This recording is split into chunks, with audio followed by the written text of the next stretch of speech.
आपल्या या पुणे शहरामध्ये जर आपण पाहिलं की मागच्याच महिन्यामध्ये आमच्या कोंडव्या भागामध्ये, उंडरी भागामध्ये, पिसोळी असेल, मोहम्मदवाडी असेल, एक नाही दोन नाही तर अनेक काही निष्पाप युवकांचा दुर्दैवी ॲक्सिडेंटमुळे मृत्यू झाला. ह्याला कारणीभूत काय तर टँकरमुळं त्यांचा अपघात झाला.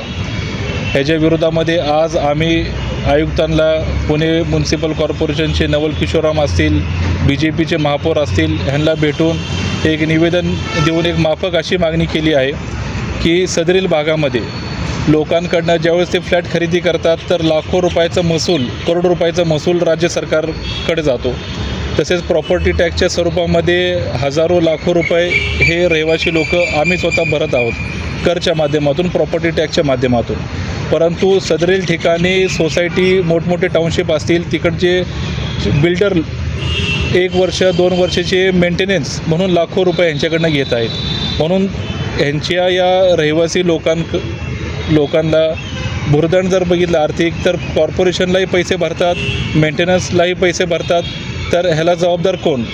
आता जर आपण पाहिलं आरिफ शेख जो युवकाचा तो ॲथलेटिक होता, हे होता, तो त्याचा दुर्दैवी मृत्यू झाला. त्याच्या विरोधामध्ये हजारोच्या संख्येने लोक रस्त्यावर उतरून कॅन्डल मार्च काढला. त्यामध्ये एक अजब विषय असा होता की सत्ताधारी लोकसुद्धा त्यामध्ये मोर्चामध्ये सामील होते. तर याची जबाबदार कोण घेणार? फक्त काय स्टंट म्हणून ते आलते का?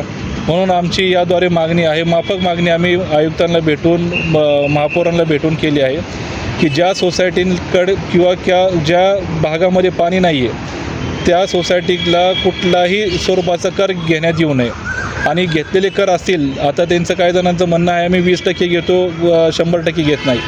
आमचं स्पष्ट म्हणणं आहे 20% सुद्धा घेऊ नये. कुठलाही जर रुपया जरी घेतला असेल तर ते परत करण्यात यावं, अन्यथा आम्ही याच्या विरोधामध्ये एक व्यापक आंदोलन उभं करणार आहोत. जय हिंद, जय संविधान.